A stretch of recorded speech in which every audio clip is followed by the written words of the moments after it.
ਸਤਿ ਸ੍ਰੀ ਅਕਾਲ ਦੋਸਤੋ, ਮੈਂ ਕੁਲਵਿੰਦਰ ਸਿੰਘ ਇੱਕ ਵਾਰ ਫਿਰ ਤੋਂ ਹਾਜ਼ਰ ਹੋਇਆ ਇਸ ਵੇਲੇ ਦਾ ਇੱਕ ਹੋਰ ਖਾਸ ਅਪਡੇਟ ਲੈ ਕੇ।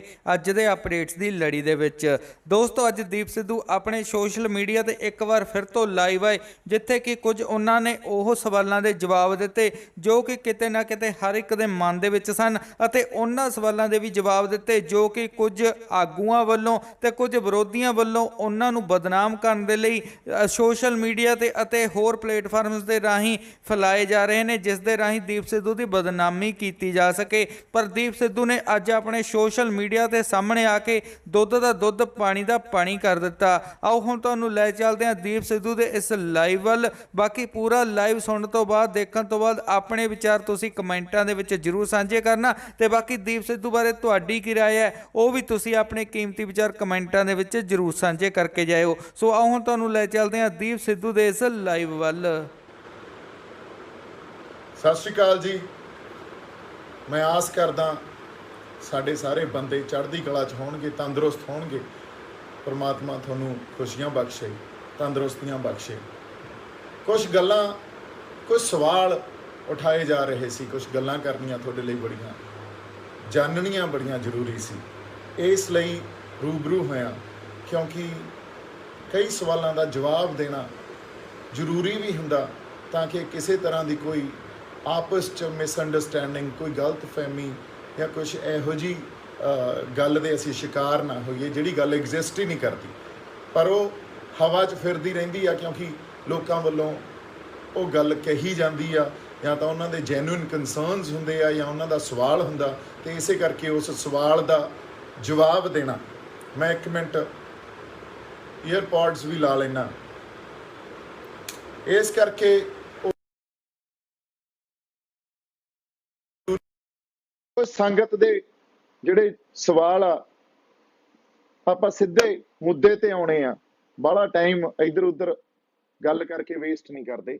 ਪਹਿਲਾ ਸਵਾਲ ਸੰਗਤ ਦਾ ਇਹ ਆ ਵੀ ਤੁਸੀਂ ਸਟੇਟਮੈਂਟ ਦਿੱਤੀ ਗਲਤ ਟਾਈਮ ਤੇ, ਮੈਂ ਗਲਤ ਜਗ੍ਹਾ ਤੇ ਸੀ। ਜਦੋਂ ਲਾਲ ਕਿਲੇ ਦੀ ਮੇਰਾ ਕੇਸ ਚੱਲਿਆ, ਉਹਦੇ 'ਚ ਮੇਰੇ ਵਕੀਲ ਨੇ ਇੱਕ ਸਟੇਟਮੈਂਟ ਦਿੱਤੀ, ਉਹ ਗੱਲ ਵਿਚਾਰੀ ਜਾਣੀ ਚਾਹੀਦੀ ਆ। ਇਹ ਤੁਹਾਡਾ ਜੈਨੂਇਨ ਸਵਾਲ ਆ।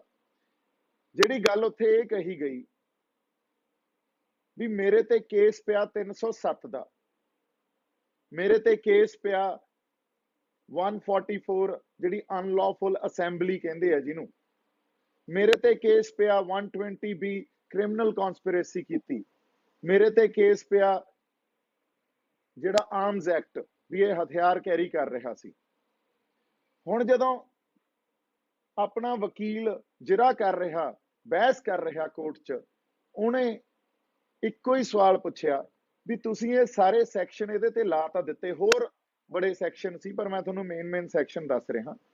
307 ਹੁੰਦਾ ਅਟੈਂਪਟ ਟੂ ਮਰਡਰ, ਤੁਸੀਂ ਇਹ ਸਾਰੇ ਸੈਕਸ਼ਨ ਇਹਦੇ ਤੇ ਲਾ ਤਾਂ ਦਿੱਤੇ, ਪਰ ਤੁਸੀਂ ਕੋਈ evidence prima facie on the face of it, ਕੋਈ ਐਵੀਡੈਂਸ ਸਾਨੂੰ ਦਿਖਾ ਸਕਦੇ ਹੋ ਵੀ ਇਹ 307 'ਚ ਕਿਤੇ ਅਟੈਂਪਟ ਟੂ ਮਰਡਰ, ਕਿਸੇ ਨੂੰ ਮਾਰਨ ਵਾਸਤੇ ਇਹਨੇ ਕੋਈ ਕਦਮ ਚੱਕੇ ਹੋਣ, ਜਾਂ ਉੱਥੇ ਕੋਈ ਐਕਟ ਕੀਤਾ ਹੋਵੇ, ਜਾਂ ਇਹਨੇ ਕਿਸੇ ਤਰ੍ਹਾਂ ਕੋਈ ਕੌਨਸਪੀਰੇਸੀ ਕੀਤੀ ਹੋਵੇ, ਜਾਂ ਇਹ ਆਰਮਜ਼ ਐਕਟ ਦੇ ਅੰਡਰ ਤੁਸੀਂ ਇਹਨੂੰ ਬੁੱਕ ਕੀਤਾ ਹੋਇਆ ਹਥਿਆਰ ਕੈਰੀ ਕਰ ਰਿਹਾ ਹੋਵੇ, ਜਾਂ ਇਹ 144 ਜਿਹੜੀ ਅਨਲੌਫੁਲ ਅਸੈਂਬਲੀ ਹੈ ਜਿਹਨੇ ਵਾਇਲੈਂਸ ਕੀਤਾ ਉਹਦਾ ਪਾਰਟ ਹੋਵੇ, ਕਿਉਂਕਿ ਉਹਨਾਂ ਨੇ ਇਹ ਸਾਰੇ ਸੈਕਸ਼ਨ ਤਾਂ ਝੂਠੇ ਹੀ ਲਾਏ ਸੀ ਨਾ, ਕੋਈ ਉਹਨਾਂ ਕੋਲੇ ਐਵੀਡੈਂਸ ਤਾਂ ਸੀ ਨਹੀਂ।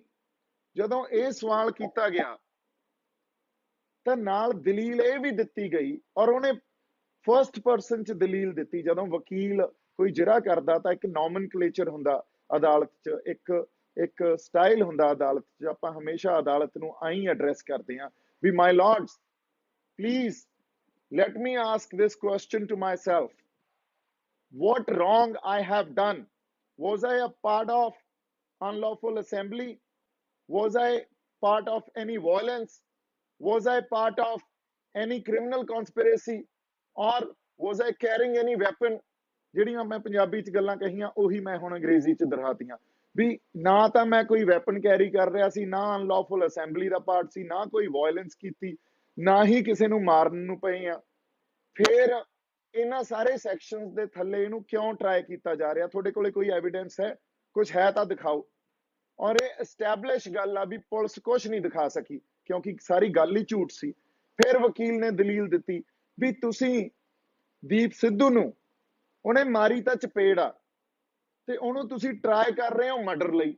ਜੇ ਤੁਸੀਂ ਸਜ਼ਾ ਦੇਣੀ ਆ ਤਾਂ ਚਪੇੜ ਦੀ ਦਿਓ ਉਹਨੂੰ, ਵੀ ਉਹਨੇ ਕਿਸੇ ਨੂੰ ਚਪੇੜ ਮਾਰੀ ਪਰ ਉਹਨੂੰ ਤੁਸੀਂ ਉਹਦੇ ਤੇ ਸੈਕਸ਼ਨ ਲਾਏ ਹੋਏ ਆ ਵੀ ਨਹੀਂ ਇਹਨੇ ਤਾਂ ਕਿਸੇ ਦੀ ਮਰਡਰ ਕਰਤਾ।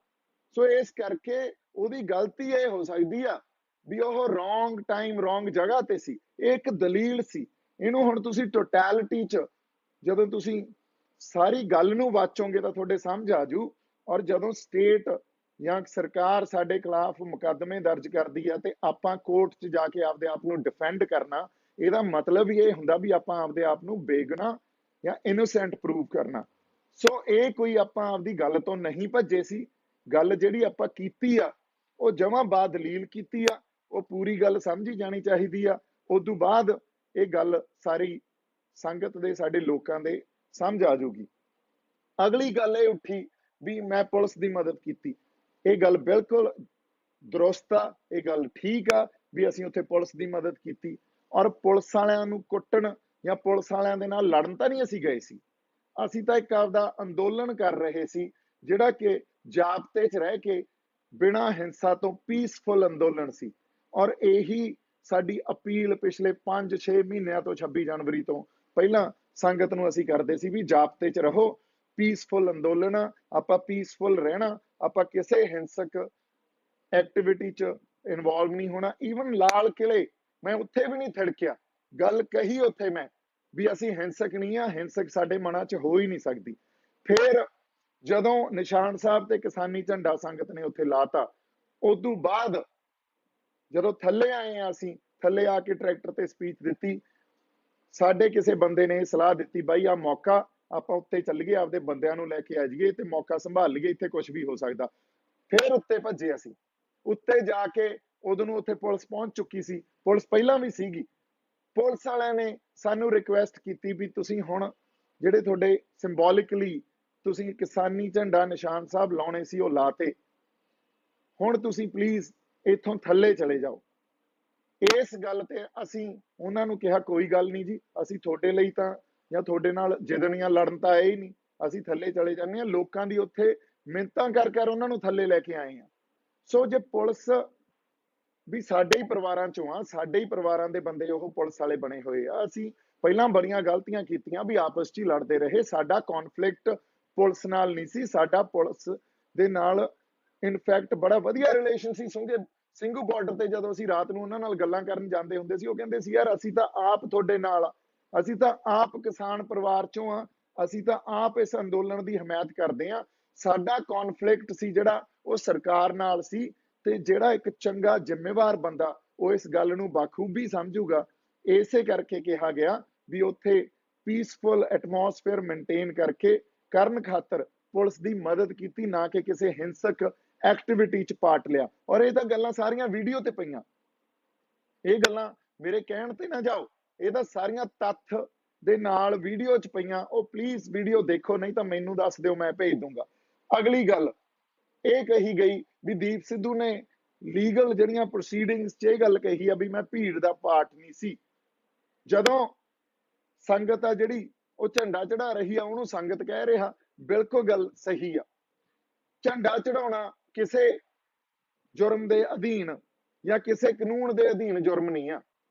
ਇਹ ਗੱਲ ਅਦਾਲਤ ਨੇ ਵੀ ਮੰਨੀ ਆ। ਜੇ ਸਾਡੇ ਇੱਥੇ ਡਾਇਵਰਸਿਟੀ ਆ, ਉੱਥੇ ਤਾਂ ਕਿਸਾਨੀ ਦਾ ਝੰਡਾ ਵੀ ਲੱਗਿਆ, ਉਹਦੀਆਂ ਗੱਲਾਂ ਨਹੀਂ ਹੋਈਆਂ। ਉੱਥੇ ਨਿਸ਼ਾਨ ਸਾਹਿਬ ਲੱਗਿਆ, ਉਹਨੂੰ ਰਿਲੀਜੀਅਸ ਫਲੈਗ ਬਣਾ ਦਿੱਤਾ ਗਿਆ। ਇਹਦੇ ਤੇ ਵੀ ਆਪਾਂ ਗੱਲ ਕਰਾਂਗੇ ਅੱਜ ਦੇ ਲਾਈਵ 'ਚ। ਪਰ ਉਦੋਂ ਤੱਕ ਉੱਥੇ ਕੋਈ ਹਿੰਸਾ ਨਹੀਂ, ਬੜਾ ਚੜ੍ਹਦੀ ਕਲਾ ਦਾ ਮਾਹੌਲ। ਸਰਕਾਰ ਨੂੰ ਅਸੀਂ ਸਿੰਬੋਲਿਕਲੀ ਇਹ ਗੱਲ ਦੱਸ ਰਹੇ ਹਾਂ ਵੀ ਦੇਖੋ ਸਾਡੀ ਜਿਹੜੀ ਜੈਨੂਇਨ ਇਮੋਸ਼ਨਸ ਆ, ਸਾਡੇ ਜਿਹੜੇ ਜਜ਼ਬਾਤ ਆ, ਉਹਨਾਂ ਨੂੰ ਤੁਸੀਂ ਇਗਨੋਰ ਨਾ ਕਰੋ। ਇਹਦੇ ਤੇ ਤੁਸੀਂ ਗੌਰ ਕਰੋ, ਇਹਨਾਂ ਬਿੱਲਾਂ ਨੂੰ, ਇਹਨਾਂ ਕਾਨੂੰਨਾਂ ਨੂੰ ਤੁਸੀਂ ਰਿਪੀਲ ਕਰੋ, ਇਹਨਾਂ ਨੂੰ ਰੱਦ ਕਰੋ। ਹਿੰਸਾ ਹੋਈ ਉਹ ਮਾੜੀ ਗੱਲ ਸੀ, ਜਿਨ੍ਹਾਂ ਨੇ ਹਿੰਸਾ ਕੀਤੀ ਉਹ ਭੀੜ ਹੀ ਕਹੂੰਗਾ ਮੈਂ ਉਹਨਾਂ ਨੂੰ, ਕਿਉਂਕਿ ਅਸੀਂ ਉੱਥੇ ਪੁਲਿਸ ਵਾਲਿਆਂ ਨਾਲ ਲੜਨ ਜਾਂ ਉਹਨਾਂ ਨੂੰ ਮਾਰਨ ਕੁੱਟਣ ਨਹੀਂ ਗਏ ਸੀ। ਉਸੇ ਗੱਲ ਤੇ ਸਾਨੂੰ ਬਦਨਾਮ ਕੀਤਾ ਗਿਆ। ਉਸੇ ਗੱਲ ਨੂੰ ਫੜ ਕੇ ਤੁਸੀਂ ਦੇਖੋ, ਨੈਸ਼ਨਲ ਮੀਡੀਆ ਹੋਵੇ, ਚਾਹੇ ਪੋਲੀਟੀਕਲ ਕਲਾਸ ਹੋਵੇ, ਚਾਹੇ ਸਾਡੇ ਆਪਦੇ ਬੰਦੇ ਹੋਣ, ਉਹਨਾਂ ਨੇ ਉਸੇ ਗੱਲ ਨੂੰ ਫੜ ਕੇ ਸਾਡੇ ਤੇ ਤੌਹਮਤਾਂ ਲਾਈਆਂ, ਅੰਦੋਲਨ ਨੂੰ जिस तरह बयान किया भी अंदोलन तो खत्म हो गया, इनू तो ढाह लाती, ये उसे वजह कारण होया। जे किते उत्थे ना कुटमार हुंदी, हिंसा हुंदी, फिर इहदी जिहड़ी सारी ढांचा होना सी, इहदा मौलिक रूप होना सी, वो वखरा होना सी। ये सानू पता, ये सियाणे बंदे गल समझदे आ। अगली गल, झंडा चढ़ाउण वेले मेरा उहदे च कोई हथ होना या ना होना, मैं एक गल होर क्लीयर करदा सारिआं नूं। मैं उत्थे 2 वजे पहुंचिया, मेरे पहुंचण तो पहलां हज़ारां बंदे ट्रैक्टर, गड्डियां, स्कूटर, मोटरसाइकिल उत्थे पहुंचे होए सी। ਜਦੋਂ ਮੈਂ ਉੱਤੇ, ਮੈਂ ਤਾਂ ਭੱਜ ਕੇ ਨਾਲ ਰਲਿਆ, ਅੰਦਰ ਵਾਲਾ ਗੇਟ ਵੀ ਪਹਿਲਾਂ ਟੁੱਟ ਚੁੱਕਾ ਸੀ। ਔਰ ਜਦੋਂ ਮੈਂ ਉੱਤੇ ਗਿਆ ਉਦੋਂ ਪਹਿਲਾਂ ਸਾਡੇ ਬੰਦੇ ਉਸ ਪੋਲ ਤੇ ਚੜ ਰਹੇ ਸੀ। ਇੱਕ ਬੰਦਾ ਪਹਿਲਾਂ ਚੜਿਆ, ਉਹ ਜਿਹੜਾ ਕੋਸ਼ਿਸ਼ ਕਰ ਰਿਹਾ ਸੀ ਉਹ ਤੋਂ ਚੜਿਆ ਨਹੀਂ ਗਿਆ, ਮੁੜ ਕੇ ਦੂਜਾ ਚੜਿਆ। ਇਹਦਾ ਮਤਲਬ ਇਹ ਸਾਰੀ ਜਿਹੜੀ ਪਲੈਨਿੰਗ ਜਾਂ ਪੁਲਿਸ ਕਹਿ ਰਹੀ ਆ ਵੀ ਇਹ ਪ੍ਰੀ ਪਲਾਨਡ ਸੀ, ਇਹ ਵੀ ਗੱਲ ਇਹਨਾਂ ਨੂੰ ਦੱਸ ਦਈਏ, ਇਹ ਗੱਲ ਐਸਟੈਬਲਿਸ਼ ਹੋ ਚੁੱਕੀ ਆ। ਹੁਣ ਤਾਂ ਕੋਰਟ 'ਚ ਵੀ ਐਸਟੈਬਲਿਸ਼ ਹੋ ਚੁੱਕੀ ਆ ਵੀ ਕੋਈ ਇਹੋ ਜਿਹੀ ਪ੍ਰੀ ਪਲਾਨ ਗੱਲ ਹੈ ਨਹੀਂ ਸੀ। ਐਵੀਡੈਂਸ ਦੇ ਆਧਾਰ ਤੇ, ਤੱਥਾਂ ਤੇ ਪ੍ਰੂਫ ਦੇ ਆਧਾਰ ਤੇ ਇਹ ਗੱਲ ਐਸਟੈਬਲਿਸ਼ ਹੋ ਚੁੱਕੀ ਆ। ਇਹ ਤਾਂ ਉੱਥੇ ਜਾ ਕੇ ਜਿਹੜਾ ਇੱਕ ਸੰਗਤ ਦਾ ਰੋਹ ਸੀ ਜਾਂ ਇੱਕ ਸੈਂਸ ਆਫ ਹਿਸਟਰੀ ਉਹਨਾਂ 'ਚ ਪ੍ਰਵੇਲ ਕੀਤੀ, ਕਿਉਂ ਕੀਤੀ ਆਪਾਂ ਇਹਦੀ ਵੀ ਗੱਲ ਕਰਾਂਗੇ। ਉਸ ਕਰਕੇ ਇਹ ਸਾਰਾ ਵਰਤਾਰਾ ਜਿਹੜਾ ਉੱਥੇ ਵਾਪਰਿਆ, ਤੇ ਉਸ ਵਰਤਾਰੇ ਤੇ ਕੁਝ ਜ਼ਿੰਮੇਵਾਰ ਬੰਦਿਆਂ ਨੂੰ ਹੋਣਾ ਚਾਹੀਦਾ ਸੀ, ਜਿਹੜੇ ਉੱਥੇ ਮੌਕਾ ਸੰਭਾਲਦੇ, ਸਾਡੇ ਲੋਕਾਂ ਨੂੰ ਸੰਭਾਲਦੇ। ਇਸੇ ਰਿਸਪੌਂਸਿਬਿਲਿਟੀ ਕਰਕੇ ਮੈਂ ਉੱਥੇ ਗਿਆ। ਇਹ ਮੈਨੂੰ ਵੀ ਪਤਾ ਸੀ ਵੀ ਕੱਲ ਨੂੰ ਸਿੱਧਾ ਸਰਕਾਰ ਦੇ ਨਿਸ਼ਾਨੇ ਤੇ ਆਵਾਂਗੇ, ਔਰ ਆਏ ਵੀ। ਪਰ ਇਸ ਗੱਲ ਨੂੰ ਸਮਝਦੇ ਹੋਏ ਵੀ ਮੈਂ ਉੱਥੇ ਗਿਆ, ਔਰ ਇਹ ਵੀ ਗੱਲ ਪਤਾ ਸੀ ਵੀ ਇੱਥੇ ਕੁਝ ਵੀ ਵਾਪਰ ਸਕਦਾ। ਇੱਥੇ ਹੋ ਸਕਦਾ ਵੀ ਪੁਲਿਸ ਜਾਂ ਜਿਹੜੀਆਂ ਸਰਕਾਰਾਂ ਉਹਨਾਂ ਨੂੰ ਹੁਕਮ ਦੇ ਦੇਣ ਕਿਸੇ ਵੀ ਹੱਦ ਤੱਕ ਜਾਣ ਦਾ। ਘਰੇ ਫੋਨ ਕਰਕੇ ਗਏ ਵੀ ਕੋਈ ਨਹੀਂ, ਸਾਡੇ ਲੋਕ ਚਾਹੇ ਉੱਥੇ ਚਲੇ ਗਏ ਆ, ਮੌਕਾ ਸੰਭਾਲਣਾ ਅਸੀਂ ਜਾ ਕੇ, ਤੁਸੀਂ ਹੁਣ ਇਸ ਗੱਲ ਨੂੰ ਸਮਝ ਲਿਓ ਵੀ ਉੱਥੇ ਜਾਣਾ ਜ਼ਰੂਰੀ ਆ। ਇੱਕ ਸੈਂਸ ਆਫ ਰਿਸਪੌਂਸਿਬਿਲਿਟੀ ਨੂੰ ਸਮਝ ਕੇ ਉੱਥੇ ਗਏ ਸੀ, ਨਾ ਕਿ ਕੋਈ ਹੋਰ ਇਹ ਵੀ ਪਹਿਲਾਂ ਪ੍ਰੀ ਪਲਾਨ ਕੀਤਾ ਸੀ ਜਾਂ ਦੀਪ ਸਿੱਧੂ ਬੰਦਿਆਂ ਨੂੰ ਲੈ ਗਿਆ ਉੱਥੇ। ਦੀਪ ਸਿੱਧੂ ਦੇ ਬੰਦੇ ਸੀ ਉਹ, ਉਹਦਾ 4 ਪਾਸਿਆਂ ਤੋਂ ਬਾਰਡਰ, ਮੈਂ ਵਾਰ-ਵਾਰ ਕਹਿਣਾ, ਟੁੱਟੇ ਆ। 4 ਪਾਸਿਆਂ ਤੋਂ ਦੀਪ ਸਿੱਧੂ ਦਾ ਇੱਕ ਸਿੰਘੂ ਮੋਰਚੇ 'ਚ ਬੈਠਾ ਸੀ, ਚਾਰੋਂ ਪਾਸਿਆਂ ਤੋਂ ਤਾਂ ਨਹੀਂ ਬੰਦੇ ਲੈ ਕੇ ਆ ਗਿਆ। ਅਗਲੀ ਗੱਲ, ਇੱਕ ਹੋਰ ਵਾਰ-ਵਾਰ ਗੱਲ ਕਹੀ ਜਾਂਦੀ ਆ ਵੀ 26 ਤਰੀਕ ਤੋਂ ਮੋਰਚੇ ਨੂੰ ਢਾਹ ਲੱਗ ਗਈ, ਮੋਰਚੇ 'ਚ ਫਰਕ ਪੈ ਗਿਆ। ਇਹ ਗੱਲ ਸਾਨੂੰ ਸਮਝਣੀ ਪਊਗੀ ਤੇ ਬਹੁਤ ਜ਼ਰੂਰੀ ਆ। ਇਹ ਗੱਲ ਬਿਲਕੁਲ ਠੀਕ ਆ ਵੀ 26 ਤਰੀਕ ਤੋਂ ਬਾਅਦ ਜਿਹੜਾ ਕਿਸਾਨੀ ਮੋਰਚਾ ਸੀ, ਸਾਡਾ ਮੋਰਚਾ ਸੀ, ਉਹ ਬਦਲ ਗਿਆ। ਉੱਥੇ ਉਸ ਤਰ੍ਹਾਂ ਦਾ ਮਾਹੌਲ, ਉਸ ਤਰ੍ਹਾਂ ਦਾ ਰੌਂ, ਜਾਂ ਜਿਸ ਤਰ੍ਹਾਂ ਦੀ ਵਿਆਪਕ, ਜਿਹਨੂੰ ਡਾਇਵਰਸ ਪਾਰਟਿਸਿਪੇਸ਼ਨ ਕਹਿੰਦੇ ਆ, ਜੋ ਹੌਸਲਾ ਉੱਥੇ ਚੜ੍ਹਦੀ ਕਲਾ ਪਹਿਲਾਂ ਸੀ, ਉਸ ਤਰ੍ਹਾਂ ਦੀ ਨਹੀਂ ਰਹੀ। ਪਰ ਇਹਦਾ ਜਿਹੜੀ ਜ਼ਿੰਮੇਵਾਰੀ ਆ ਉਹ ਸਾਡੀ ਕਿਸਾਨ ਲੀਡਰਸ਼ਿਪ ਨੂੰ ਲੈਣੀ ਚਾਹੀਦੀ ਆ। ਕਿਉਂ? ਇਹਦਾ ਮੈਂ ਤੁਹਾਨੂੰ ਜਵਾਬ ਦਿੰਨਾ, ਧਿਆਨ ਨਾਲ ਸੁਣਿਓ। ਅਸੀਂ ਆਪਦੀ ਹੋਂਦ ਦੀ ਲੜਾਈ ਲੜ ਰਹੇ ਸੀ। ਹੋਂਦ ਦੀ ਲੜਾਈ ਜਦੋਂ ਲੜਦੀਆਂ ਕੌਮਾਂ, ਉਦੋਂ ਮੋਸਟਲੀ ਔਰ ਹਮੇਸ਼ਾ ਹੀ ਉਹਨਾਂ ਦਾ ਸਬਕੌਂਸ਼ੀਅਸ ਮਾਈਂਡ, ਜਿਹਨੂੰ ਅਵਚੇਤਨ ਮਨ ਕਹਿੰਦੇ ਆ, ਉਹ ਕੰਮ ਕਰਦਾ। ਸਪਿਰਿਟ ਜਿਹੜੀ ਆ ਉਹ ਉੱਥੋਂ ਆਉਂਦੀ ਆ। ਸਬਕੌਂਸ਼ੀਅਸ ਮਾਈਂਡ ਹੀ ਤੁਹਾਨੂੰ ਉਹ ਸਪਿਰਿਟ ਦਿੰਦਾ ਵੀ ਤੁਸੀਂ ਆਪਦੀ ਹੋਂਦ ਦੀ ਲੜਾਈ 'ਚ ਜਾ ਕੇ ਪਾਰਟਿਸਿਪੇਟ ਕਰੋ, ਉੱਥੇ ਹੌਸਲੇ ਨਾਲ ਤੇ ਚੜ੍ਹਦੀ ਕਲਾ ਨਾਲ ਵਿਚਰੋ, ਤੇ ਫਿਰ ਜੋ ਪ੍ਰੋਗਰਾਮ ਲੀਡਰਸ਼ਿਪ ਦਿੰਦੀ ਆ, ਉਹਨਾਂ ਪ੍ਰੋਗਰਾਮਾਂ 'ਚ ਤੁਸੀਂ ਹਿੱਸਾ ਲਓ। ਜੇ ਤੁਸੀਂ ਚੇਤਨ ਮਨ 'ਚ ਆਓਗੇ ਤਾਂ ਉਹਦੇ 'ਚ ਤਾਂ ਬੜਾ ਕੁਝ ਪਿਆ, ਉਹਦੇ 'ਚ ਤਾਂ ਡਰ ਪਿਆ, ਉਹਦੇ 'ਚ ਤਾਂ ਸਾਡੀਆਂ ਲੋੜਾਂ ਪਈਆਂ, ਉਹਦੇ 'ਚ ਤਾਂ ਪਰਿਵਾਰ ਪਿਆ ਸਾਡਾ, ਵੀ ਉਹ ਸਾਡਾ ਪਹਿਲੀ ਜਿਹੜੀ ਪ੍ਰਾਇੋਰਟੀ ਆ ਪਰਿਵਾਰ ਦੀ ਖਾਤਰ।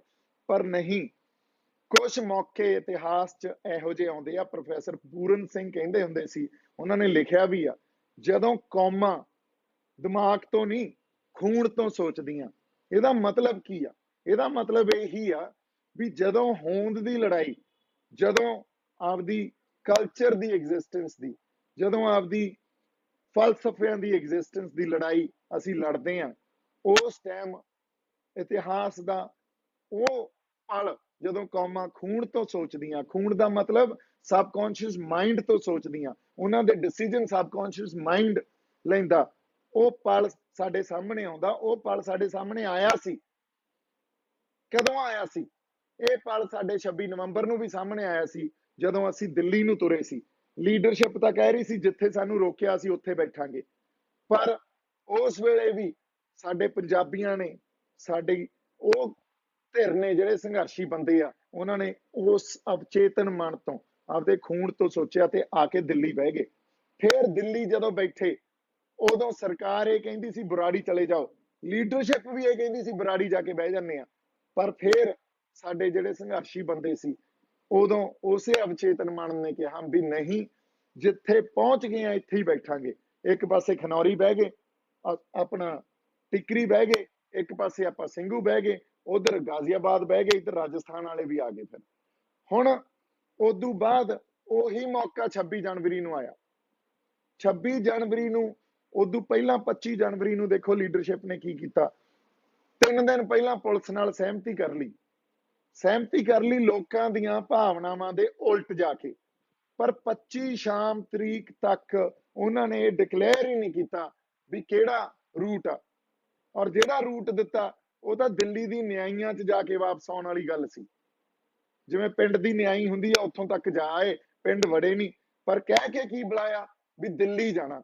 ਇਸ ਗੱਲ ਤੇ ਉੱਥੇ ਬਹੁਤ ਵੱਡਾ ਸੰਗਤ 'ਚ ਰੋਹ ਪੈਦਾ ਹੋਇਆ, ਤੇ ਉਹ ਰੋਹ ਜਸਟੀਫਾਈਡ ਵੀ ਸੀ, ਕਿਉਂਕਿ ਸੰਗਤ ਨੂੰ ਜਾਂ ਸਾਰੇ ਸਾਡੇ ਲੋਕਾਂ ਨੂੰ ਇਹ ਲੱਗਿਆ ਵੀ ਸਾਡੇ ਨਾਲ ਧੋਖਾ ਹੋਇਆ। ਉੱਥੇ ਲੀਡਰਸ਼ਿਪ ਨੂੰ ਖੜਨਾ ਚਾਹੀਦਾ ਸੀ। 25 ਦੀ ਸ਼ਾਮ ਜਦੋਂ ਲੀਡਰਸ਼ਿਪ ਉੱਥੋਂ ਭੱਜੀ ਆ ਸਟੇਜ ਤੋਂ, ਫਿਰ ਇਹਨਾਂ ਨੇ ਕਿਸ ਤਰ੍ਹਾਂ ਦੀਆਂ ਤੋਹਮਤਾਂ ਲਾਈਆਂ ਉਹਨਾਂ ਬੰਦਿਆਂ ਤੇ, ਜਿਨ੍ਹਾਂ ਨੂੰ ਕਹਿ ਕੇ ਬੁਲਾਇਆ ਗਿਆ ਸਟੇਜ ਤੇ ਵੀ ਜਾਓ ਹੈਂਡਲ ਕਰੋ, ਜਾਓ ਹੈਂਡਲ ਕਰੋ। ਬਾਬਾ ਰਾਜਾ ਰਾਜ ਸਿੰਘ ਜੀ, ਤਰਨਾ ਦਲ ਵਾਲੇ ਆਪਣੇ ਜਿਉਂਦੇ ਜਾਗਦੇ ਆ, ਅੰਮ੍ਰਿਤਧਾਰੀ ਆ, ਨਿਹੰਗ ਸਿੰਘ ਫੌਜਾਂ ਦੇ ਮੁਖੀ ਆ। ਤੁਸੀਂ ਉਹਨਾਂ ਤੋਂ ਪੁੱਛ ਲਓ, ਜੇ ਉਹਨਾਂ ਨੇ ਦੀਪ ਸਿੱਧੂ ਨੂੰ ਮੈਨੂੰ ਫੋਨ ਕਰਕੇ ਇਹ ਗੱਲ ਨਹੀਂ ਕਹੀ ਵੀ ਤੇਰੀ ਜ਼ਰੂਰਤ ਆ ਸਟੇਜ ਤੇ, ਆ ਜਾ ਸ਼ੇਰਾ, ਇੱਥੇ ਬਹੁਤ ਗਹਿਮਾ ਗਹਿਮੀ ਹੋ ਗਈ ਆ, ਮੌਕਾ ਸੰਭਾਲਦੇ ਆ, ਇਹਨਾਂ ਨੂੰ ਸ਼ਾਂਤ ਕਰਦੇ ਆ। ਔਰ ਉੱਥੇ ਜਾ ਕੇ ਮੈਂ ਗੱਲ ਵੀ ਇਹ ਕਹੀ ਵੀ ਸਾਂਝਾ ਫੈਸਲਾ ਲਵਾਂਗੇ, ਸੰਗਤ ਦੀਆਂ ਜਿਹੜੀਆਂ ਭਾਵਨਾਵਾਂ, ਉਹਨਾਂ ਦੇ ਜਜ਼ਬਾਤ ਆ, ਉਹਦੀ ਤਰਜਮਾਨੀ ਕਰਾਂਗੇ। ਲੀਡਰਸ਼ਿਪ ਨੂੰ ਅਪੀਲ ਕੀਤੀ। 26 ਤਰੀਕ ਨੂੰ ਫਿਰ ਜੋ ਕੁਝ ਹੋਇਆ, ਸਰਕਾਰ ਤਾਂ ਇਹ ਕਹਿੰਦੀ ਹੁੰਦੀ ਆ ਵੀ ਵੇਖੋ ਕਿੰਨਾ ਮਾੜਾ ਹੋ ਗਿਆ, ਪਰ ਸਾਡੀ ਲੀਡਰਸ਼ਿਪ ਵੀ ਇਹੀ ਗੱਲ ਕਰਦੀ ਰਹੀ ਵੀ ਆਹ ਵੇਖ ਲਓ, ਜਿਹੜਾ ਸਾਡਾ ਮੋਰਚਾ, ਸਾਡਾ ਅੰਦੋਲਨ ਆ, ਉਹਨੂੰ ਢਾਹ ਲਾਤੀ। ਔਰ ਢਾਹ ਲਾਈ ਕਿਹਨੇ? ਦੀਪ ਸਿੱਧੂ ਨੇ। ਇੱਕ ਬੰਦੇ ਦੇ ਸਿਰ ਤੇ ਸਾਰੀ ਗੱਲ ਮੜਤੀ, ਪਰ ਉਹਨਾਂ ਨੂੰ ਇਹ ਗੱਲ ਨਹੀਂ ਸਮਝ ਆਈ ਵੀ ਇਹ ਗੱਲ ਕਹਿ ਕੇ ਜਿਹੜਾ ਅਵਚੇਤਨ ਮਨ ਉਹਨਾਂ ਨੂੰ, ਲੋਕਾਂ ਨੂੰ ਲੈ ਕੇ ਆਇਆ ਸੀ, ਉਹਨੂੰ ਉਹ ਠੇਸ ਪਹੁੰਚਾ ਰਹੇ ਆ, ਉਹਨੂੰ ਡਿਸਇਲੂਜਨ ਕਰ ਰਹੇ ਆ। ਤੇ ਉਦੋਂ ਬਾਅਦ ਲੋਕ ਉੱਥੋਂ ਡਿਸਇਲੂਜਨਡ ਹੋਏ, ਲੋਕਾਂ ਨੂੰ ਇਹ ਲੱਗਿਆ ਵੀ ਇਹ ਤਾਂ ਮੋਰਚੇ ਨੂੰ ਤਾਂ ਢਾਹ ਲੱਗ ਗਈ। ਤੁਸੀਂ ਠੀਕ ਆ, ਮੇਰੇ ਗੱਲ ਸਿਰ ਤੇ ਮੜ ਦੋ, ਪਰ ਤੁਸੀਂ ਇਹ ਤਾਂ ਕਹੋ ਯਾਰ, ਸਾਡੇ ਲੋਕ ਕਿੱਥੋਂ ਤੱਕ ਜਾ ਕੇ ਕੀ ਪ੍ਰਾਪਤੀ ਕਰਕੇ ਆਏ ਆ। ਸਾਡੇ ਲੋਕ ਕੁਝ ਵੀ ਕਰ ਸਕਦੇ ਆ। ਸਰਕਾਰ ਨੂੰ ਚਾਹੀਦਾ ਹੁਣ ਵੀ ਇਹ ਗੱਲ ਤੇ ਗੌਰ ਕਰੇ, ਮੰਨ ਜੇ ਬਿੱਲ ਰੱਦ ਕਰਨ ਵਾਸਤੇ, ਕਾਨੂੰਨ ਰੱਦ ਕਰਨ ਵਾਸਤੇ, ਪਰ ਇਹ ਗੱਲ ਕਿਸੇ ਨੇ ਨਹੀਂ ਕੀਤੀ। ਚੜ੍ਹਦੀ ਕਲਾ ਵਾਲੀ ਗੱਲ ਨਹੀਂ ਕੀਤੀ, ਉਲਟਾ ਇਹ ਕਿਹਾ ਗਿਆ ਵੀ ਮੋਰਚੇ ਨੂੰ ਤਾਂ ਢਾਹ ਲੱਗ ਗਈ ਆ, ਤੇ ਆਹ ਬੰਦੇ ਗਦਾਰ ਆ, ਤੇ ਇਹਨਾਂ ਗਦਾਰਾਂ ਨੂੰ ਸਰਟੀਫਿਕੇਟ ਅਸੀਂ ਵੰਡਤੇ ਆ। ਤਾਂ ਲੋਕਾਂ ਤੇ ਤਾਂ ਇਹਨਾਂ ਗੱਲਾਂ ਦਾ ਅਸਰ ਹੋਣਾ ਹੀ ਸੀ, ਲੋਕਾਂ ਨੇ ਡਿਸਇਲੂਜਨ ਹੋਣਾ ਸੀ। ਲੋਕ ਟੁੱਟੇ ਇਸ ਗੱਲ ਤੋਂ, ਲੋਕਾਂ ਨੂੰ ਆਪ ਵੀ ਨਹੀਂ ਸਮਝ ਆਈ ਵੀ ਉਹਨਾਂ ਦਾ ਅਵਚੇਤਨ ਮਨ ਕਿਤੇ ਨਾ ਕਿਤੇ ਉਹਨਾਂ ਨੂੰ ਉਸ ਸਾਰੀ ਸਪਿਰਿਟ ਤੋਂ ਤੋੜ ਕੇ ਅਗਲੇ ਵਾਪਸ ਚਲੇ ਗਏ। ਇਹ ਲੀਡਰਸ਼ਿਪ ਵੀ ਜ਼ਿੰਮੇਵਾਰੀ ਬਣਦੀ ਹੁੰਦੀ ਆ ਵੀ ਲੋਕਾਂ ਦੀ ਸਾਈਕੋਲੋਜੀ ਨੂੰ ਵੀ ਸਮਝਣਾ, ਲੋਕਾਂ ਨੂੰ ਕਿਹੜੀ ਸਪਿਰਿਟ ਮੋਬਿਲਾਈਜ਼ ਕਰ ਰਹੀ ਆ ਉਸ ਗੱਲ ਨੂੰ ਵੀ ਸਮਝਣਾ। ਪਰ ਸਾਡੀ ਲੀਡਰਸ਼ਿਪ ਨੇ ਕਦੇ ਇਸ ਗੱਲ ਦੀ ਸਮਝਣ ਦੀ, ਮੈਨੂੰ ਲੱਗਦਾ, ਕੋਈ ਕੋਸ਼ਿਸ਼ ਹੀ ਨਹੀਂ ਕੀਤੀ। ਇਹ ਨਹੀਂ ਮੈਂ ਲੀਡਰਸ਼ਿਪ ਦੇ ਖਿਲਾਫ ਬਿਆਨ ਦੇ ਰਿਹਾ, ਮੈਂ ਅੱਜ ਵੀ ਇਹ ਗੱਲ ਕਹਿ ਰਿਹਾ, ਅਸੀਂ ਉਸ ਲੀਡਰਸ਼ਿਪ ਨੂੰ ਅੱਗੇ ਰੱਖ ਕੇ ਉਹਨਾਂ ਦੀ ਅਗਵਾਈ 'ਚ ਅੰਦੋਲਨ ਲੜਨਾ। ਜੇਲ੍ਹ ਤੋਂ ਬਾਹਰ ਆ ਕੇ ਜੇ ਸਰਕਾਰ ਦਾ ਮੈਂ ਬੰਦਾ ਹੁੰਦਾ ਤਾਂ ਮੇਰੇ ਨਾਲ ਬੜਾ ਕੁਝ ਕੀਤਾ। ਮੇਰੇ ਤੇ 26 ਤਰੀਕ ਨੂੰ ਜਦੋਂ ਇਹ ਕਿਹਾ ਗਿਆ ਵੀ ਉਹ ਲਾਲ ਕਿਲੇ ਚੋਂ ਦੇਖੋ ਮੋਟਰਸਾਈਕਲ ਲੈ ਕੇ ਭੱਜਿਆ, 26 ਤਰੀਕ ਨੂੰ ਜਿਹੜਾ ਮੈਂ ਸੁਖਦੇਵ ਢਾਬੇ ਤੇ ਵਾਪਸ ਆਇਆ, ਮੋਰਚੇ 'ਚ ਵਾਪਸ ਆਇਆ, ਉੱਥੋਂ ਆ ਕੇ ਮੈਂ ਲਾਈਵ ਕੀਤਾ, ਮੇਰੇ ਤੇ ਅਟੈਕ ਕੀਤਾ। ਹੁਣ ਕਿਸ ਸਾਜ਼ਿਸ਼ ਦੇ ਅਧੀਨ ਮੇਰੇ ਤੇ ਅਟੈਕ ਕੀਤਾ, ਕੌਣ ਬੰਦੇ ਸੀ, ਉਹ ਵੀ ਸਾਰੇ ਸਾਹਮਣੇ ਆ ਗਏ। ਤੇ ਜੇ ਮੈਂ ਸਰਕਾਰ ਦਾ ਬੰਦਾ ਹੁੰਦਾ, ਜੇਲ੍ਹ ਚੋਂ ਬਾਹਰ ਆਉਂਦੇ ਹੀ ਮੈਂ ਇਹਨਾਂ ਗੱਲਾਂ ਨੂੰ ਸਾਹਮਣੇ ਰੱਖਣਾ ਸੀ ਵੀ ਆਹ ਵੇਖ ਲਓ ਯਾਰ ਇਹਨਾਂ ਦੇ ਚਿਹਰੇ, ਪਰ ਮੈਂ ਕਿਹਾ ਨਹੀਂ, ਕੋਈ ਨਹੀਂ, ਮੈਂ ਸਭ ਕਿਸੇ ਨੂੰ ਮਾਫ ਕਰਦਾ। ਆਪਾਂ ਇੱਕ ਆ, ਆਪਾਂ ਏਕੇ 'ਚ ਰਹਿਣਾ, ਤੇ ਅੱਜ ਵੀ ਮੈਂ ਉਸੇ ਗੱਲ ਤੇ ਕਾਇਮ ਆ। ਆਪਾਂ ਇੱਕ ਆ, ਏਕੇ 'ਚ ਰਹਿਣਾ, ਪਰ ਅਸੀਂ ਹੁਣ ਤਾਂ ਆਪਦੀਆਂ ਗਲਤੀਆਂ ਤੋਂ ਸਿੱਖੀਏ। ਹੁਣ ਤਾਂ ਇੱਕ ਦੂਜੇ ਨੂੰ ਸਪੇਸ ਦਈਏ, ਇੱਕ ਦੂਜੇ ਦੀ ਗੱਲ ਨੂੰ ਸੁਣਨ ਦਾ ਮਾਦਾ ਰੱਖੀਏ। ਕਿਉਂਕਿ ਐਂ ਸਾਨੂੰ ਜੇ ਲੱਗਣ ਲੱਗ ਗਿਆ, ਚਾਹੇ ਦੂਜੇ ਦੀ ਗੱਲ ਬੇਵਰਗੀ ਕਿਉਂ ਨਾ ਲੱਗੇ ਸਾਨੂੰ, ਪਰ ਸਾਨੂੰ ਸੁਣਨੀ ਚਾਹੀਦੀ ਆ, ਔਰ ਸੁਣਨੀ ਪਊਗੀ, ਫੇਰ ਹੀ ਕੋਈ ਸਾਰਥਕ ਨਤੀਜੇ ਨਿਕਲ ਸਕਦੇ ਆ। ਅਗਲੀ ਗੱਲ, ਇਹ ਗੱਲ ਪ੍ਰਚਾਰੀ ਗਈ, ਔਰ ਚੜੂਨੀ ਸਾਹਿਬ ਨੇ ਇੱਕ ਇੰਟਰਵਿਊ 'ਚ ਕਹੀ ਵੀ 84 ਵਾਪਰ ਜਾਣੀ ਸੀ। ਮੈਂ ਇੱਕ ਗੱਲ ਚੜੂਨੀ ਸਾਹਿਬ ਤੋਂ ਪੁੱਛਣਾ ਚਾਹਣਾ ਵੀ ਇਹ ਤਾਂ ਰੱਬ ਦਾ ਸ਼ੁਕਰ ਕਰੋ, ਉਸ ਅਕਾਲ ਪੁਰਖ ਵਾਹਿਗੁਰੂ ਦਾ, ਵੀ ਲੋਕ ਇੱਧਰ ਨੂੰ ਤੁਰ ਗਏ ਲਾਲ ਕਿਲੇ ਨੂੰ, ਤੇ ਕਿਸੇ ਬੰਦੇ ਨੇ ਆਪਦੀ ਜਾਨ ਨਹੀਂ ਖੋਈ। ਪਰ ਦੂਜੇ ਪਾਸੇ ਇੱਕ ਪੱਤਰਕਾਰ ਸਾਡਾ ਹਰਿਆਣੇ ਦਾ ਹੀ ਫੜਿਆ ਗਿਆ ਸੀ ਮੁੰਡਾ, ਉਹਨੇ ਆ ਕੇ ਜਿਹੜਾ ਸਾਰਾ ਖੁਲਾਸਾ ਕੀਤਾ ਵੀ ਜੇ ਕਿਤੇ ਦੂਜੇ ਰੂਟ ਤੇ ਚਲੇ ਜਾਂਦੇ ਨਾ ਸਾਡੇ ਲੋਕ, ਅਗਲੇ ਤਾਂ ਪੈਟਰੋਲ ਪੰਪ, ਐਸਿਡ ਪੰਪ ਲਈ ਬੈਠੇ ਸੀ, ਉਹ ਤਾਂ ਟਰੈਪ ਸੀ। 84 ਤਾਂ ਉੱਥੇ ਵਾਪਰ ਜਾਣੀ ਸੀ। ਇਹਦੀ ਜ਼ਿੰਮੇਵਾਰੀ ਤੁਹਾਨੂੰ ਲੈਣੀ ਚਾਹੀਦੀ ਆ। ਔਰ ਜਦੋਂ ਚੜੂਨੀ ਸਾਹਿਬ ਇਹੋ ਜਿਹੇ ਬਿਆਨ ਦਿੰਦੇ ਸੀ ਵੀ ਟਰੈਕਟਰ ਅਸੀਂ ਧੂਫ ਦੇਣ ਨੂੰ ਮੰਗਾਏ ਆ, ਉਦੋਂ ਉਹਨਾਂ ਨੂੰ ਨਹੀਂ ਸਮਝ ਸੀ ਵੀ 84 ਵਾਪਰ ਜਾਣੀ ਸੀ। ਔਰ ਤੁਸੀਂ ਪੇਸ਼ ਕਿਵੇਂ ਕਰ ਰਹੇ ਹੋ ਵੀ 84 ਚ ਸਾਡੀ ਗਲਤੀ ਸੀ? ਨਹੀਂ, ਜਿਹੜੀ ਵਿਕਟਿਮ ਧਿਰ ਹੁੰਦੀ ਹੈ 84 ਚ, ਕੋਈ ਵੀ, ਉਹ ਵਿਕਟਿਮ ਧਿਰ ਕੌਣ ਸੀ? ਅਸੀਂ ਸੀ। ਵਿਕਟਿਮ ਧਿਰ ਦੀ ਕਦੇ ਗਲਤੀ ਨਹੀਂ ਹੁੰਦੀ, ਹਮੇਸ਼ਾ ਗਲਤੀ ਉਸ ਧਿਰ ਦੀ ਹੁੰਦੀ ਆ ਜਿਹੜੀ ਅਗਰੈਸਿਵ ਹੁੰਦੀ ਆ। ਔਰ ਅਗਰੈਸਿਵ ਧਿਰ ਕੌਣ ਸੀ ਇਹ ਸਾਨੂੰ ਸਾਰਿਆਂ ਨੂੰ ਪਤਾ। ਹਜੇ ਵੀ ਅਦਾਲਤ 'ਚ ਕੇਸ ਪਏ ਆ, ਲੋਕਾਂ ਨੂੰ ਸਜ਼ਾ ਨਹੀਂ ਹੋਈਆਂ। ਸੋ ਗੱਲ ਨੂੰ ਪਹਿਲਾਂ ਵਾਚਿਆ ਕਰੋ, ਬੋਲਣ ਤੋਂ ਪਹਿਲਾਂ। ਮੇਰੀ ਹੱਥ ਜੋੜ ਕੇ ਬੇਨਤੀ ਆ। ਅਗਲੀ ਗੱਲ, ਇਹ ਬੜਾ ਪ੍ਰਚਾਰਿਆ ਜਾ ਰਿਹਾ ਵੀ ਮੈਂ ਅਕਾਲੀ ਦਲ ਜੁਆਇਨ ਕਰਨਾ ਜੀ। ਮੈਂ ਇੱਕ ਗੱਲ ਸਾਰੀ ਸੰਗਤ ਨਾਲ ਸਾਂਝੀ ਕਰਦਾ, ਇਸ ਟਾਈਮ ਪੰਜਾਬ ਨੂੰ ਮੁੜ ਉਸਾਰੀ ਦੀ ਜ਼ਰੂਰਤ ਆ। ਮੁੜ ਉਸਾਰੀ ਸਿਵਲ ਸਟਰਕਚਰ ਦੀ ਵੀ ਹੋਣੀ ਚਾਹੀਦੀ ਆ। ਸਿਵਲ ਸਟਰਕਚਰ ਦਾ ਮਤਲਬ ਇਹ ਹੁੰਦਾ ਜਦੋਂ ਕੁਝ ਲੋਕ, ਉਹ ਲੋਕ ਜਿਹੜੇ ਜ਼ੁਲਮ ਦੇ ਖਿਲਾਫ, ਜਿਹੜੇ ਮਾੜੀ ਨੀਤੀਆਂ ਦੇ ਖਿਲਾਫ ਆਪਦੀ ਆਵਾਜ਼ ਬੁਲੰਦ ਕਰ ਸਕਣ, ਉਹਨੂੰ ਸਿਵਲ ਸੁਸਾਇਟੀ ਕਹਿੰਦੇ ਆ। ਸਿਵਲ ਸੁਸਾਇਟੀ ਜਾਂ ਸਿਵਲ ਸਟਰਕਚਰ ਦੀ ਵੀ ਜ਼ਰੂਰਤ ਆ। ਸਾਨੂੰ ਸਾਡੀਆਂ ਧਾਰਮਿਕ ਸੰਸਥਾਵਾਂ ਦੀ ਵੀ ਜ਼ਰੂਰਤ ਆ। ਸਾਨੂੰ ਸਾਡੀਆਂ ਖੇਤਰੀਆਂ ਪਾਰਟੀਆਂ ਦੀ ਵੀ ਜ਼ਰੂਰਤ ਆ। ਜੇ ਅਸੀਂ ਇਹਨਾਂ ਜਿਹੜੀਆਂ ਬੋਲਡ ਸਟੇਟਮੈਂਟ ਜਾਂ ਬੋਲਡ ਆਈਡੀਆਜ਼ ਦੇਣ ਤੋਂ ਗੁਰੇਜ਼ ਕਰਾਂਗੇ ਔਰ ਓਨੈਸਟੀ ਨਹੀਂ ਰੱਖਾਂਗੇ, ਤਾਂ ਮੁੜ ਉਸਾਰੀ ਆ ਜਿਹੜੀ ਪੰਜਾਬ ਦੀ, ਉਹ ਬਹੁਤ ਔਖੀ ਹੋ ਜਾਣੀ ਆ। ਸੋ ਇਸ ਕਰਕੇ ਤੁਸੀਂ ਜੇ ਸਪੇਸ ਹੀ ਨਾ ਦਿਓਗੇ, ਮੈਂ ਵੀ ਆਪਦੀ ਇਮਾਨਦਾਰੀ ਨਾਲ ਗੱਲ ਰੱਖ ਸਕਾਂ, ਇਸ ਇਮਾਨਦਾਰੀ ਨੂੰ ਤੁਸੀਂ ਜੱਜਮੈਂਟ ਤੇ ਤੌਰ ਤੇ ਕਿਸੇ ਪਾਰਟੀ ਨਾਲ ਜੋੜ ਦੋਗੇ ਵੀ ਇਹ ਤਾਂ ਤੁਰ ਪਿਆ ਅਕਾਲੀ ਦਲ 'ਚ, ਇਹ ਤਾਂ ਤੁਰ ਪਿਆ ਕਾਂਗਰਸ 'ਚ, ਤਾਂ ਤੁਰ ਪਿਆ ਬੀਜੇਪੀ 'ਚ, ਫਿਰ ਕਿਵੇਂ ਕੰਮ ਕਰ ਸਕਾਂਗੇ ਆਪਾਂ? ਫਿਰ ਨਹੀਂ ਕੰਮ ਕਰ ਸਕਦੇ। ਪਲੀਜ਼, ਇਹ ਬਹੁਤ ਜ਼ਰੂਰੀ ਆ ਵੀ ਅਸੀਂ ਸਪੇਸ ਦੇਣਾ ਸਿੱਖੀਏ। ਅਸੀਂ ਇੰਨਾ ਸ਼ੱਕ ਕਰਨ ਲੱਗ ਗਏ, ਫਿਰ ਸਾਡੇ ਤੋਂ ਈਵਨ ਜਿਹੜੇ ਬੰਦੇ ਆਪਦੀ ਆਵਾਜ਼ ਬੁਲੰਦ ਕਰਨਾ ਚਾਹੁੰਦੇ ਆ ਪੰਜਾਬੀਆਂ ਲਈ, ਸਾਡੇ ਲੋਕਾਂ ਲਈ, ਉਹ ਬੰਦੇ ਵੀ ਡਰ ਡਰ ਕੇ ਸਟੇਟਮੈਂਟਸ ਦਿਆ ਕਰਨਗੇ। ਤੇ ਮੈਂ ਕਦੇ ਇਸ ਜਿਹੜੇ ਪੂਰੇ ਮਾਹੌਲ 'ਚ ਵੀ ਡਰ ਕੇ ਸਟੇਟਮੈਂਟ ਦੇਣਾ, ਉਹਦਾ ਕੀ ਮਤਲਬ ਨਿਕਲਦਾ, ਮੈਂ ਕਦੇ ਇਹੋ ਜਿਹਾ ਕੋਈ ਦਸਤੂਰ ਜਿਹੜਾ ਉਹ ਕਦੇ ਫੋਲੋ ਹੀ ਨਹੀਂ ਕੀਤਾ, ਮੇਰੇ ਤੋਂ ਹੁੰਦਾ ਹੀ ਨਹੀਂ। ਮੇਰੇ ਜੋ ਅੰਦਰ ਅਸਲ ਗੱਲ ਹੁੰਦੀ ਆ, ਜੋ ਪਈ ਹੁੰਦੀ ਆ, ਉਹ ਗੱਲ ਮੈਂ ਕਹਿ ਦਿੰਦਾ। ਤੁਸੀਂ ਇਹ ਦੇਖੋ, ਮੈਂ ਦਰਬਾਰ ਸਾਹਿਬ ਮੱਥਾ ਟੇਕਣ ਗਿਆ, ਉੱਥੇ ਉਹਨਾਂ ਨੂੰ ਮੈਂ ਜਾਣਦਾ ਤੱਕ ਨਹੀਂ ਸੀ, ਉਹਨਾਂ ਦਾ ਨਾਂ ਨਹੀਂ ਜਾਣਦਾ ਸੀ। ਉਹਨਾਂ ਲਈ ਆਪਾਂ ਉਹਨਾਂ ਦੇ ਘਰੇ ਜਾਏ। ਕਿਉਂ ਜਾਏ? ਕਿਉਂਕਿ ਮੇਰਾ ਇੱਕ ਦੋਸਤ ਆ ਸਰਬਜੀਤ, ਉਹ ਕਹਿੰਦਾ ਜੀ ਇਹ ਉਹੀ ਬੰਦੇ ਆ ਜਿਨ੍ਹਾਂ ਦੀ ਇਲੈਕਸ਼ਨ 'ਚ ਇੱਕ ਵਾਰੀ ਤੁਸੀਂ ਆਡੀਓ ਬਣਾ ਕੇ ਭੇਜੀ ਸੀ ਵੀ ਇਹਨਾਂ ਨੂੰ ਵੋਟ ਪੈਣੀ ਚਾਹੀਦੀ ਆ। ਬਹੁਤ ਪਹਿਲਾਂ ਦੀ ਗੱਲ ਆ, ਪੰਜਾਬ ਦੇ ਐਮਐਲਏ ਇਲੈਕਸ਼ਨ ਦੀ ਗੱਲ ਕਰ ਰਿਹਾ ਮੈਂ। ਅੱਛਾ, ਉਹਨਾਂ ਦੇ ਘਰੇ ਇਸ ਕਰਕੇ ਗਏ ਕਿਉਂਕਿ ਉਹਨਾਂ ਕੋਲੇ ਪੁਰਾਤਨ ਹਥਿਆਰ, ਫਿਰ ਸੰਤਾਂ ਦੀਆਂ ਜਿਹੜੀਆਂ ਦਸਤਾਰਬੰਦੀ ਵੇਲੇ, ਉਸ ਵੇਲੇ ਦੀਆਂ ਯਾਦਾਂ, ਧਰਮ ਯੁੱਧ ਮੋਰਚੇ ਦੀਆਂ ਯਾਦਾਂ, ਇਹ ਸਭ ਕੁਝ ਪਿਆ ਸੀ। ਪਰ ਗੱਲ ਕਿੱਥੇ ਜੋੜੀ? ਵੇਖੋ, ਅਕਾਲੀ। ਪਹਿਲਾਂ ਕਿੱਥੇ ਜੋੜੀ ਸੀ ਗੱਲ? ਸਨੀ ਦਿਓਲ ਦੇ ਇਲੈਕਸ਼ਨ ਵੇਲੇ ਵੇਖੋ ਬੀਜੇਪੀ। ਕੱਲ ਨੂੰ ਕਾਂਗਰਸ ਵਾਲਿਆਂ ਨਾਲ ਬੈਠੇ ਹੋਵਾਂਗੇ, ਵੇਖੋ ਕਾਂਗਰਸ। ਫਿਰ ਕਿਹੜੇ ਪਾਸੇ ਜਾਵਾਂਗੇ ਆਪਾਂ? ਤੁਸੀਂ ਜੇ ਇੰਨਾ ਸ਼ੱਕ ਕਰਦੇ ਹੋ, ਇੰਨਾ ਜ਼ਿਆਦਾ ਤੁਹਾਨੂੰ ਇਸ ਗੱਲਾਂ ਤੇ ਡਾਊਟ ਹੋ ਜਾਂਦਾ, ਮੈਂ ਇੱਕ ਗੱਲ ਤੁਹਾਨੂੰ ਕਲੀਅਰ ਕਰਦਾ, ਦੀਪ ਸਿੱਧੂ ਨਾ ਕੋਈ ਪਾਰਟੀ ਬਣਾ ਰਿਹਾ, ਨਾ ਦੀਪ ਸਿੱਧੂ ਕੋਈ ਜੁਆਇਨ ਕਰ ਰਿਹਾ। ਜੋ ਸੰਗਤ ਦਾ ਹੁਕਮ ਹੋਊਗਾ, ਜੋ ਸੰਗਤ ਹੁਕਮ ਲਾਊਗੀ, ਉਸ ਹਿਸਾਬ ਨਾਲ ਆਪਾਂ ਫੈਸਲੇ ਲਵਾਂਗੇ। ਨਾ ਮੈਂ ਉੱਥੇ ਲੀਡਰ ਬਣਨ ਗਿਆ, ਨਾ ਮੈਂ ਉੱਥੇ ਆਪਦਾ ਨਾਮ ਚਮਕਾਉਣ ਗਿਆ। ਆ ਬੈਠੇ ਆ ਜਿੱਥੋਂ ਤੁਹਾਡੇ ਨਾਲ ਗੱਲ ਕਰਦਾ ਹੁੰਦਾ ਸੀ ਬੈਠ ਕੇ, ਅੱਜ ਉੱਥੇ ਹੀ ਬੈਠਾ। ਬੜਾ ਕੁਝ ਜੇਲ੍ਹ ਚੋਂ ਬਾਹਰ ਆਉਂਦੇ ਆਪਾਂ ਬੜੇ ਡਰਾਮੇ ਕਰ ਸਕਦੇ ਸੀ, ਬਹੁਤ ਕੁਝ ਗੱਲਾਂ ਕਹਿ ਸਕਦੇ ਸੀ ਵੀ ਬਹੁਤ ਤਸੀਹੇ ਦਿੱਤੇ ਵੀ ਗਏ, ਪਰ ਕੁੱਟਮਾਰ ਨਹੀਂ ਹੋਈ। ਤਸੀਹੇ ਤਾਂ ਝੱਲ ਕੇ ਹੀ ਆਏ ਆ, ਪਰ ਮੈਨੂੰ ਡਰਾਮੇ ਨਹੀਂ ਕਰਨੇ ਆਉਂਦੇ ਔਰ ਕੁੱਟਮਾਰ ਨਹੀਂ ਹੋਈ। ਇਹ ਗੱਲ ਮੈਂ ਸੱਚ ਕਿਹਾ। ਇਹ ਤਾਂ ਕੋਈ ਵੀ ਸਮਝੂਗਾ ਵੀ ਇਹ ਗੱਲ ਇਹਨਾਂ ਨੇ, ਜਿਨ੍ਹਾਂ ਬੰਦਿਆਂ ਨੇ ਪ੍ਰੈਜੁਡਿਸ ਮਨ ਚ ਰੱਖਣਾ ਹੁੰਦਾ ਨਾ, ਜਿਨ੍ਹਾਂ ਨੇ ਗੱਲ ਮੇਰੀ ਕਹੀ ਹੋਈ ਉਹਨੂੰ ਪੇਸ਼ ਹੀ ਗਲਤ ਢੰਗ ਨਾਲ ਕਰਨਾ, ਉਹਨੂੰ ਤੋੜਨਾ ਮਰੋੜਨਾ ਹੀ ਆ, ਉਹ ਬੰਦਿਆਂ ਨੇ ਤਾਂ ਇਹੀ ਕਹਿਣਾ, ਵੇਖਿਆ ਰੱਖਤਾ ਸੀ ਨਾ ਸਰਕਾਰ ਨੇ, ਫਿਰ ਇਹ ਤਾਂ ਸਰਕਾਰ ਦਾ ਹੱਥ ਸੀ ਉੱਥੇ।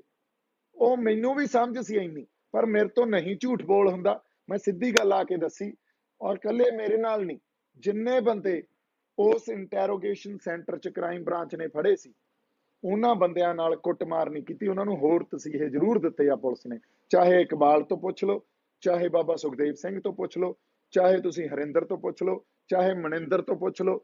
ਜਿਹੜੇ ਜਿਹੜੇ ਬੰਦੇ ਉੱਥੇ ਫੜੇ ਸੀ, ਕੁੱਟਮਾਰ ਹੋਈ ਆ ਸਾਡੇ ਮੁੰਡਿਆਂ ਨਾਲ, ਪਰ ਉਹ ਬੰਦੇ ਜਿਹੜੇ 27 28 ਤਰੀਕ ਨੂੰ ਫੜੇ ਗਏ, ਕਿਸੇ ਥਾਣੇ ਵਾਲੇ ਨੇ ਫੜੇ ਆ, ਉਹਨਾਂ ਨਾਲ ਹੋਈ ਆ। ਕ੍ਰਾਈਮ ਬ੍ਰਾਂਚ ਨੇ ਇਸ ਇੰਟੈਰੋਗੇਸ਼ਨ ਸੈਂਟਰ 'ਚ ਕੁੱਟਮਾਰ ਨਹੀਂ ਕੀਤੀ, ਸਾਨੂੰ ਭੁੱਖਾ ਰੱਖਿਆ, ਸਾਨੂੰ ਸੌਣ ਨਹੀਂ ਦਿੱਤਾ, ਸਾਨੂੰ ਐਡੇ ਐਡੇ ਜਮਾ ਸੈੱਲਾਂ 'ਚ ਤਾੜਿਆ, ਸਾਨੂੰ ਕਾਲ ਕੋਠੜੀਆਂ 'ਚ ਰੱਖਿਆ, ਪਰ ਸਾਡੇ ਨਾਲ ਕੁੱਟਮਾਰ ਨਹੀਂ ਹੋਈ। ਇਹ ਗੱਲ ਸੱਚੀ ਆ ਤਾਂ ਸੱਚੀ ਆ। ਅਗਲੀ ਗੱਲ ਜਿਹੜੀ ਆਪਾਂ ਕਰਨੀ ਸੀ ਵੀ ਮੈਂ ਮੋਰਚੇ 'ਚ ਕਦੋਂ ਜਾਊਂਗਾ, ਇਹ ਗੱਲ ਸਮਝਣੀ ਬੜੀ ਜ਼ਰੂਰੀ ਆ। ਮੋਰਚੇ 'ਚ ਆਪਾਂ ਪਹਿਲਾਂ 5 ਤੋਂ 6 ਮਹੀਨੇ ਰਹੇ, ਜਮਾ ਹੀ ਕੋਈ ਸਾਡੇ ਆਗੂਆਂ ਨੇ ਸਪੇਸ ਨਹੀਂ ਦਿੱਤੀ, ਔਰ ਜਦੋਂ ਕਿ ਦੇਣੀ ਬਣਦੀ ਸੀ, ਉਹਨਾਂ ਤੰਬੂਆਂ 'ਚ ਮੈਂ ਸੁੱਤਾ, ਉਹਨਾਂ ਸੜਕਾਂ ਤੇ ਮੈਂ ਬੈਠਾ, ਉੱਥੇ ਲੋਕਾਂ ਨੂੰ ਮਿਲਿਆ, ਕੋਈ ਸਪੇਸ ਮਿਲੀ? ਓਪਨ ਲੈਟਰ ਤੱਕ ਲਿਖੇ, ਕੋਈ ਸਪੇਸ ਨਹੀਂ ਮਿਲੀ। ਜੇਲ੍ਹ ਕੱਟ ਆਇਆ ਮੈਂ 3 ਮਹੀਨੇ। ਹੁਣ ਤਾਂ ਕਿਸੇ ਨੇ ਇਹ ਗੱਲ ਕਹਿਣੀ ਸੀ ਵੀ ਦੀਪ ਕੋਈ ਗੱਲ ਨਹੀਂ ਯਾਰ, ਪੁਰਾਣੇ ਵਖਰੇਵੇਂ ਹੋਣਗੇ, ਆ ਜਾ ਆਪਾਂ ਇਕੱਠੇ ਆ। ਕਿਸੇ ਨੇ ਇਹ ਗੱਲ ਨਹੀਂ ਕਹੀ। ਮੈਂ ਮੋਰਚੇ 'ਚ ਚਲਾ ਜਾਵਾਂ, ਉੱਥੋਂ ਫੇਰ ਉਹੀ ਗੱਲ ਹੋਵੇ ਵੀ ਉਧਰ ਵਾਲੇ ਲੜਨ ਆ ਜਾਣ ਤੇ ਇਧਰੋਂ ਸਾਡੇ ਵਾਲੇ ਲੜ ਪੈਣ। ਸਾਰਾ ਜਿਹੜਾ ਇਹਦਾ ਤੁਸੀਂ ਕਹਿ ਲਓ ਵੀ ਇਹਦੀ ਫੇਰ ਮੁੜ ਕੇ ਤੌਹਮਤ ਮੇਰੇ ਤੇ ਲੱਗਣੀ ਆ ਵੀ ਦੀਪ ਸਿੱਧੂ ਆਇਆ ਤੇ ਆਹ ਵੇਖ ਲਓ ਮੋਰਚੇ 'ਚ ਲੜਾਈਆਂ ਕਰਾਈ ਜਾਂਦਾ। ਇਹ ਕਿਸ ਗੱਲ ਦੀ ਗਾਰੰਟੀ ਆ ਵੀ ਉੱਥੇ ਬੜਾ ਪੀਸਫੁਲ ਰਹੂਗਾ? ਮੋਰਚਾ 26 ਤੋਂ ਬਾਅਦ ਬਦਲ ਚੁੱਕਿਆ। ਉੱਥੇ ਲੋਕ ਦੁਸ਼ਮਣੀਆਂ ਪਾਲੀ ਬੈਠੇ ਆ, ਉੱਥੇ ਮਾਈਂਡ ਪ੍ਰੈਜੁਡਿਸ ਕਰੀ ਬੈਠੇ ਆ। ਇਹ ਬੜਾ ਇੱਕ ਸੋਚ ਕੇ ਸਮਝ ਕੇ ਵਿਚਾਰ ਕੇ ਡਿਸੀਜਨ ਲੈਣਾ ਪਊਗਾ ਮੋਰਚੇ 'ਚ ਕਿਸ ਢੰਗ ਨਾਲ ਚੱਲੀਏ। ਅਗਲੀ ਗੱਲ ਵੀ ਮੈਂ ਬਹੁਤ ਵੱਡਾ ਇਕੱਠ ਕਰਕੇ ਉਧਰ ਨੂੰ ਤੁਰ ਜਾ, ਲੋਕ ਤਾਂ ਕੋਵਿਡ ਨਾਲ ਮਰੀ ਜਾਂਦੇ ਆ ਤੇ ਮੈਂ ਆਪਦਾ ਸ਼ਕਤੀ ਪ੍ਰਦਰਸ਼ਨ ਕਰਨ ਵਾਸਤੇ ਇਕੱਠ ਕਰਕੇ ਉਧਰ ਨੂੰ ਤੁਰ ਜਾ ਜਾਂ ਪੰਜਾਬ 'ਚ ਇਕੱਠ ਕਰ ਲਾਂ ਆ ਕੇ, ਇਹਦਾ ਤਾਂ ਕੋਈ ਮਤਲਬ ਨਹੀਂ ਬਣਦਾ ਨਾ। ਉਲਟਾ ਸਾਨੂੰ ਇੱਕ ਹੱਥ ਨਾਲ ਜਿਹੜਾ ਸਾਡਾ ਮੋਰਚਾ ਉਹ ਕਾਇਮ ਰੱਖਣਾ ਚਾਹੀਦਾ, ਦੂਜੇ ਹੱਥ ਨਾਲ ਸਾਨੂੰ ਜਿਹੜੀ ਮਹਾਮਾਰੀ ਆ ਉਹਦੇ ਨਾਲ ਲੜਨਾ ਚਾਹੀਦਾ। ਜੇ ਅਸੀਂ ਹਜੇ ਵੀ ਮੈਚੁਰ ਨਹੀਂ ਹੋਵਾਂਗੇ, ਹਜੇ ਵੀ ਜੇ ਅਸੀਂ ਨਹੀਂ ਸਿੱਖਾਂਗੇ, ਫਿਰ ਮੈਨੂੰ ਨਹੀਂ ਲੱਗਦਾ ਵੀ ਕੋਈ ਹਾਲਾਤ ਜਾਂ ਕੋਈ ਮੌਕੇ ਸਿਖਾ ਸਕਣਗੇ। ਐਡਾ ਵੱਡਾ ਇਤਿਹਾਸਕ ਅੰਦੋਲਨ, ਐਡੇ ਵੱਡੇ ਇਤਿਹਾਸਕ ਪਲ, ਕੁਝ ਪਲ ਅਸੀਂ ਇਹੋ ਜਿਹੇ ਮਾਣੇ ਜਿਹੜੇ ਸ਼ਬਦਾਂ 'ਚ ਬਿਆਨ ਨਹੀਂ ਕੀਤੇ ਜਾ ਸਕਦੇ, ਸਿਰਫ ਮਾਣੇ ਜਾ ਸਕਦੇ ਆ, ਤੇ ਹਜੇ ਵੀ ਨਹੀਂ ਸਿੱਖ ਰਹੇ ਅਸੀਂ। ਸੋ ਇਹ ਗੱਲ ਸਾਡੇ ਲਈ ਸੋਚਣੀ ਤੇ ਵਾਚਣੀ ਬੜੀ ਜ਼ਰੂਰੀ ਆ। ਅਗਲੀ ਗੱਲ ਵੀ ਇਹ ਉੱਥੇ ਇੱਕ ਰਿਲੀਜੀਅਸ ਫਲੈਗ ਚੜਾਤਾ ਜੀ, ਇਹ ਗੱਲ ਵੀ ਮੈਂ ਤੁਹਾਡੇ ਨਾਲ ਸਾਂਝੀ ਕਰਦਾ। ਜਿਹੜਾ ਨਿਸ਼ਾਨ ਸਾਹਿਬ ਆ ਨਾ, ਉਹ ਪੰਜਾਬ ਦੇ ਲੋਕਾਂ ਦੇ ਇਮੋਸ਼ਨਸ ਨੂੰ ਅਰਾਊਜ਼ ਕਰਦਾ, ਕਲਚਰਲ ਇਮੋਸ਼ਨਸ ਨੂੰ ਵੀ ਅਰਾਊਜ਼ ਕਰਦਾ, ਪੰਜਾਬ ਦੇ ਲੋਕਾਂ ਦੇ ਜਜ਼ਬਾਤਾਂ ਨੂੰ ਰਿਪਰੈਜ਼ੈਂਟ ਕਰਦਾ, ਚਾਹੇ ਉਹ ਕਲਚਰਲ ਹੋਣ ਚਾਹੇ ਰਿਲੀਜੀਅਸ ਹੋਣ। ਲੋਕ ਆਪਦੇ ਸਿੰਬਲਸ ਦੇ ਨਾਲ ਲੜਦੇ ਹੁੰਦੇ ਆ, ਉਹ ਸਿੰਬਲਸ ਦੇ ਅਧੀਨ ਹੀ ਲੋਕ ਅੰਦੋਲਨ ਕਰਦੇ ਹੁੰਦੇ ਆ। ਇਸੇ ਕਰਕੇ ਸਾਡੇ ਤੰਬੂਆਂ ਤੇ, ਸਾਡੇ ਟਰੈਕਟਰਾਂ ਤੇ, ਸਾਡੇ ਤੁਸੀਂ ਉੱਥੇ ਦੇਖ ਲਓ ਈਵਨ ਕਾਰਾਂ ਤੇ, ਜੀਪਾਂ ਤੇ ਨਿਸ਼ਾਨ ਸਾਹਿਬ ਲੱਗੇ ਹੁੰਦੇ ਸੀ, ਕਿਸਾਨੀ ਝੰਡੇ ਲੱਗੇ ਹੁੰਦੇ ਸੀ, ਜਾਂ ਤਿਰੰਗੇ ਲੱਗੇ ਹੁੰਦੇ ਸੀ। ਹਰਿਆਣੇ ਵਾਲੇ ਤਿਰੰਗੇ ਲੈ ਕੇ ਆ ਜਾਂਦੇ, ਉਹਨਾਂ ਕੋਲੇ ਤਾਂ ਕੋਈ ਕਲਚਰਲ ਆਪਦਾ ਸਿੰਬਲ ਹੈ ਨਹੀਂ। ਸਾਡੇ ਕੋਲੇ ਆਪਦਾ ਕਲਚਰਲ ਤੇ ਰਿਲੀਜੀਅਸ ਸਿੰਬਲ ਨਿਸ਼ਾਨ ਸਾਹਿਬ ਹੀ ਹੈ ਨਾ। ਸੋ ਨਿਸ਼ਾਨ ਸਾਹਿਬ ਨੂੰ ਜਾਂ ਪੰਜਾਬ ਦੇ ਰਿਲੀਜਨ ਨੂੰ ਕਲਚਰ ਤੋਂ ਤੁਸੀਂ ਵੱਖ ਕਰ ਹੀ ਨਹੀਂ ਸਕਦੇ। ਇਹ ਇੰਨਾ ਇੰਟਰਮਿੰਗਲ ਆ, ਇਹਨੂੰ ਕੱਲਾ ਰਿਲੀਜੀਅਸ ਫਲੈਗ ਕਹਿ ਦੇਣਾ, ਇਹਦਾ ਬਹੁਤ ਵੱਡੀ ਤੁਹਾਡੀ ਬੇਵਕੂਫੀ ਆ। ਪੰਜਾਬ ਦਾ ਕਲਚਰ, ਮੈਨੂੰ ਇੱਕ ਗੱਲ ਦੱਸੋ, ਨਿਸ਼ਾਨ ਸਾਹਿਬ ਤੋਂ ਬਿਨਾ ਕਲਪਿਆ ਜਾ ਸਕਦਾ? ਕੋਈ ਕਹਿ ਸਕਦਾ ਵੀ ਪੰਜਾਬ ਦਾ ਕਲਚਰ ਨਿਸ਼ਾਨ ਸਾਹਿਬ ਤੋਂ ਬਿਨਾਂ ਗੱਲ ਪੈ ਜਾਂਦਾ?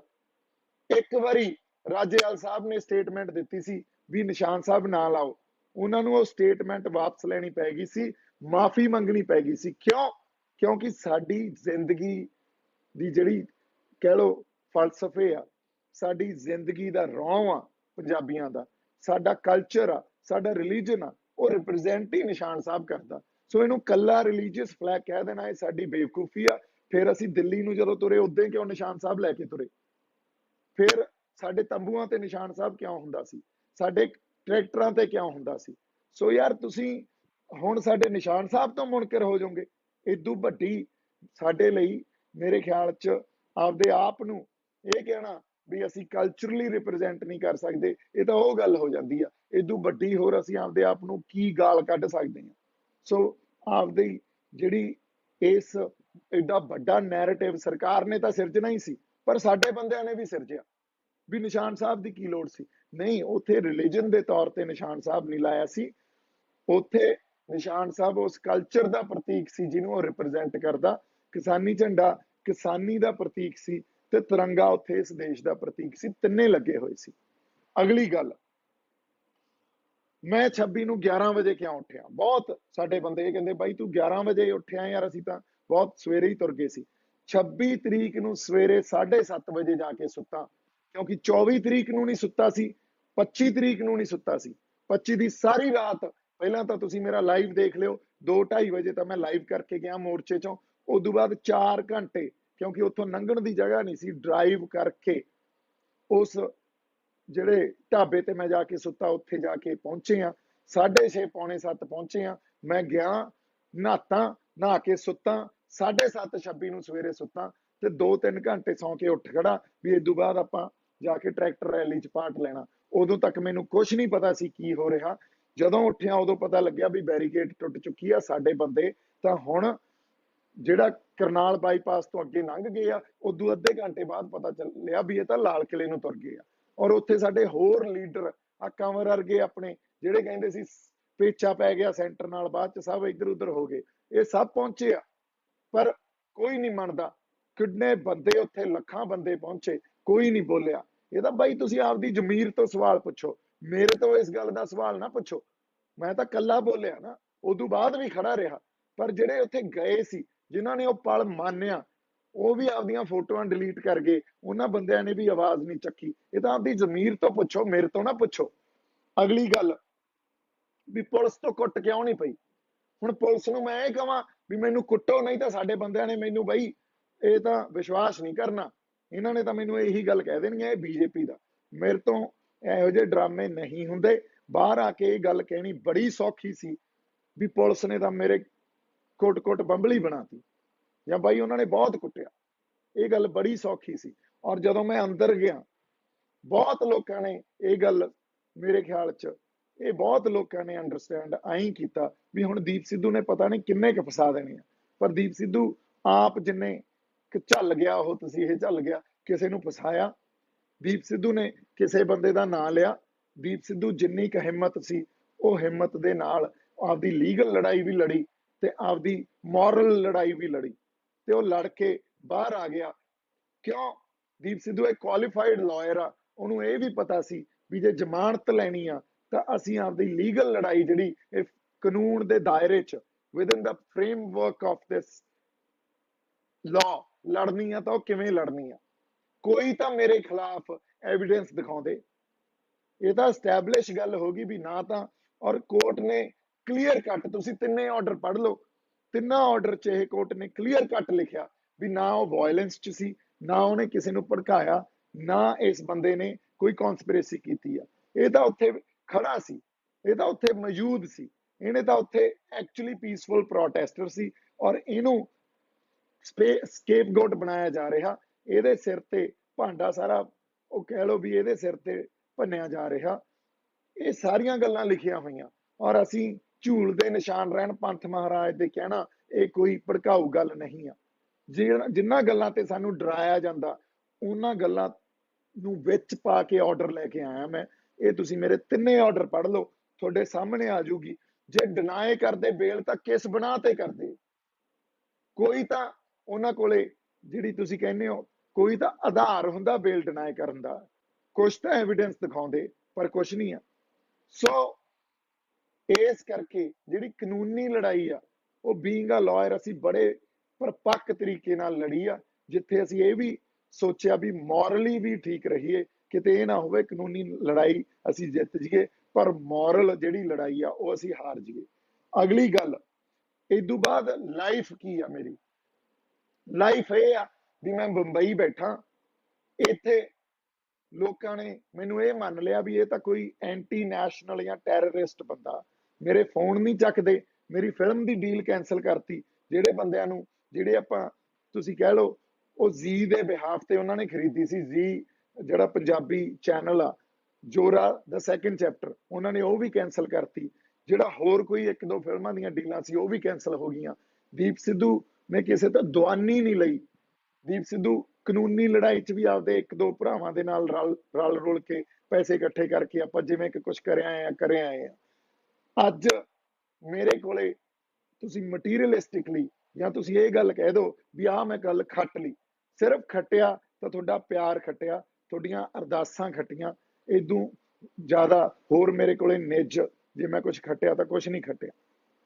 ਇੱਥੇ ਬੰਬੇ ਜਾਂ ਮੁੰਬਈ 'ਚ ਮੈਂ ਕੱਲਾ ਹੋ ਗਿਆ, ਜਿਹੜੇ ਪੁਰਾਣੇ ਰਿਸ਼ਤੇ ਸੀ ਉਹ ਖਤਮ ਹੋ ਗਏ ਆ। ਮੈਨੂੰ ਇੱਕ ਨਵੀਂ ਜ਼ਿੰਦਗੀ ਸ਼ੁਰੂ ਕਰਨੀ ਪਊਗੀ, ਇੱਕ ਨਵੀਂ ਸਟਰਗਲ ਲੜਨੀ ਪਊਗੀ। ਅੱਜ ਮੇਰੇ ਕੋਲੇ ਫਿਲਮਾਂ ਦੇ ਆਧਾਰ ਤੇ ਕੋਈ ਕੰਮ ਨਹੀਂ ਆ, ਪਰ ਕੋਈ ਨਹੀਂ, ਫਿਲਮਾਂ ਵੀ ਬਣਾਵਾਂਗੇ, ਬੜੀ ਛੇਤੀ ਅਨਾਉਂਸ ਕਰਾਂਗੇ। ਔਰ ਈਵਨ ਤੁਸੀਂ ਇਹ ਕਹਿ ਲਓ ਵੀ ਬਾਕੀ ਜੇ ਕੋਈ ਮੈਂ ਕੰਮ ਕਰਦਾ ਸੀ ਮਾੜਾ ਮੋਟਾ ਆਪਦੀ ਲੀਗਲ ਪ੍ਰੈਕਟਿਸ ਦਾ, ਉਹ ਵੀ ਸਭ ਬੰਦ ਆ। ਸੋ ਅੱਜ ਦੀ ਡੇਟ 'ਚ ਇੱਕ ਨਵੀਂ ਜ਼ਿੰਦਗੀ ਮੈਨੂੰ ਸ਼ੁਰੂ ਕਰਨੀ ਪੈਣੀ ਆ। This is my achievement. ਕਿਉਂ ਕੀਤਾ ਮੈਂ ਇਹ? ਮੈਨੂੰ ਇਹਦਾ ਕੋਈ ਪਛਤਾਵਾ ਨਹੀਂ ਆ, ਕਿਉਂਕਿ ਮੈਂ ਆਪਦੇ ਲੋਕਾਂ ਨਾਲ ਇਸ਼ਕ ਕਰਦਾ, ਮੈਂ ਆਪਦੀ ਮਿੱਟੀ ਨਾਲ ਇਸ਼ਕ ਕਰਦਾ। ਇਸ ਕਰਕੇ ਅਗਲੀ ਗੱਲ, ਕੁਝ ਲੋਕ ਮੇਰੀਆਂ ਕਹੀਆਂ ਗੱਲਾਂ ਨੂੰ, ਜਿਵੇਂ ਮੈਂ ਪਹਿਲਾਂ ਕਿਹਾ, ਤੋੜ ਮਰੋੜ ਕੇ ਪੇਸ਼ ਕਰਦੇ ਆ। ਉਹਨਾਂ ਦੇ ਮਨ 'ਚ ਤਾਂ ਇਹ ਪ੍ਰੈਜੁਡਿਸ ਆ, ਉਹਨਾਂ ਦੇ ਮਨ 'ਚ ਤਾਂ ਇਹ ਗੱਲ ਹੀ ਐ ਪਈ ਆ ਵੀ ਉਹਨਾਂ ਨੇ ਗੱਲ ਕਹੀ ਹੋਈ ਕਿਸੇ ਉਲਟ ਢੰਗ 'ਚ ਹੀ ਲੈਣੀ ਆ ਤੇ ਪੇਸ਼ ਕਰਨੀ ਆ। ਬਈ ਉਹਨਾਂ ਨੂੰ ਸਫਾਈਆਂ ਨਹੀਂ ਦਿੱਤੀਆਂ ਜਾ ਸਕਦੀਆਂ। ਹੁਣ ਮੈਂ ਵਾਰ-ਵਾਰ ਆ ਕੇ ਸਫਾਈਆਂ ਨਹੀਂ ਦੇ ਸਕਦਾ। ਜੇ ਤੁਸੀਂ ਮੈਨੂੰ ਆਪਦਾ ਮੰਨਦੇ ਹੋ ਤਾਂ ਠੀਕ ਆ, ਜੇ ਨਹੀਂ ਵੀ ਮੰਨਦੇ ਤਾਂ ਵੀ ਠੀਕ ਆ, ਸਿਰ ਮੱਥੇ ਤੁਹਾਡਾ, ਸੰਗਤ ਦਾ ਹੁਕਮ ਸਿਰ ਮੱਥੇ। ਮੇਰੇ ਵੱਲੋਂ ਤਾਂ ਹਮੇਸ਼ਾ ਹੀ ਬਹੁਤ ਸਾਰਾ ਪਿਆਰ ਤੇ ਸਤਿਕਾਰ। ਸੰਘਰਸ਼ ਲਈ ਮੈਂ ਇਹ ਕਹੂੰਗਾ ਵੀ ਏਕਾ ਰੱਖ ਕੇ ਚੱਲੋ, ਇਕੱਠੇ ਹੋ ਕੇ ਚੱਲੋ, ਬੜਾ ਕੁਝ ਕੀਤਾ ਜਾ ਸਕਦਾ। ਸੋ ਦੋਸਤੋ, ਤੁਸੀਂ ਹੁਣੇ ਦੇਖਿਆ ਦੀਪ ਸਿੱਧੂ ਦਾ ਸੋਸ਼ਲ ਮੀਡੀਆ ਲਾਈਵ। ਬਾਕੀ ਦੀਪ ਸਿੱਧੂ ਨੇ ਜੋ ਵੀ ਖੁਲਾਸੇ ਕੀਤੇ ਨੇ, ਜੋ ਵੀ ਸੱਚ ਸਾਹਮਣੇ ਲੈ ਕੇ ਆਂਦਾ ਹੈ ਆਪਣੇ ਇਸ ਲਾਈਵ ਦੇ ਵਿੱਚ, ਉਸ ਦੇ ਬਾਰੇ ਤੁਹਾਡੀ ਕੀ ਰਾਏ ਹੈ? ਤੁਸੀਂ ਕਮੈਂਟਾਂ ਦੇ ਵਿੱਚ ਆਪਣੇ ਵਿਚਾਰ ਜ਼ਰੂਰ ਸਾਂਝੇ ਕਰਕੇ ਜਾਇਓ। ਬਾਕੀ ਦੀਪ ਸਿੱਧੂ ਬਾਰੇ ਵੀ ਆਪਣੀ ਰਾਏ ਕਮੈਂਟਾਂ 'ਚ ਤੁਸੀਂ ਜ਼ਰੂਰ ਡ੍ਰੌਪ ਕਰਕੇ ਜਾਣਾ। ਸੋ ਦੋਸਤੋ, ਇਸ ਦੇ ਨਾਲ ਹੀ ਅੱਜ ਦੇ ਅਪਡੇਟਸ ਦੀ ਲੜੀ ਦੇ ਵਿੱਚ ਫਿਲਹਾਲ ਇੰਨਾ ਹੀ। ਮਿਲਾਂਗੇ ਜਲਦ ਹੋਰ ਤਾਜ਼ਾ ਅਪਡੇਟਸ ਦੇ ਨਾਲ। ਓਨੇ ਸਮੇਂ ਤੱਕ ਲਈ ਤੁਸੀਂ ਬਣੇ ਰਹੋ ਲਿਮਟਿਡ ਗਿਆਨ ਦੇ ਨਾਲ। ਪੰਜਾਬੀ ਮਿਊਜ਼ਿਕ ਅਤੇ ਫਿਲਮ ਇੰਡਸਟਰੀ ਦੇ ਤਾਜ਼ਾ ਅਪਡੇਟਸ, ਕਿਸਾਨੀ ਸੰਘਰਸ਼ ਨਾਲ ਜੁੜੀਆਂ ਤਾਜ਼ਾ ਖਬਰਾਂ ਤੇ ਹੋਰ ਸੋਸ਼ਲ ਨਿਊਜ਼ ਸਭ ਤੋਂ ਪਹਿਲਾਂ ਦੇਖਣ ਦੇ ਲਈ ਹੁਣੇ ਸਬਸਕ੍ਰਾਈਬ ਕਰੋ ਤੁਹਾਡੇ ਹੀ ਆਪਣੇ ਚੈਨਲਸ ਲਿਮਟਿਡ ਗਿਆਨ ਤੇ ਸਵੈਗ ਪੰਜਾਬ ਟੀਵੀ। ਅਤੇ ਦੋਵੇਂ ਚੈਨਲਸ ਨੂੰ ਸਬਸਕ੍ਰਾਈਬ ਕਰਨ ਤੋਂ ਬਾਅਦ ਸਬਸਕ੍ਰਾਈਬ ਬਟਨ ਦੇ ਨਾਲ ਵਾਲੀ ਜੋ ਨੋਟੀਫਿਕੇਸ਼ਨ ਬੈਲ ਹੈ ਉਸ ਤੇ ਟੱਚ ਕਰਕੇ ਆਲ ਤੇ ਜ਼ਰੂਰ ਸਿਲੈਕਟ ਕਰ ਲੈਣਾ, ਤਾਂ ਕਿ ਸਾਡੀ ਹਰ ਇੱਕ ਨਵੀਂ ਵੀਡੀਓ ਤੁਹਾਡੇ ਤੱਕ ਪਹੁੰਚੇ ਸਭ ਤੋਂ ਪਹਿਲਾਂ। ਸੋ ਦੋਸਤੋ, ਹੁਣ ਫਿਲਹਾਲ ਇੱਥੇ ਸਾਨੂੰ ਦਿਓ ਇਜਾਜ਼ਤ। ਮਿਲਾਂਗੇ ਜਲਦ। ਥੈਂਕ ਯੂ, ਧੰਨਵਾਦ, ਟੇਕ ਕੇਅਰ।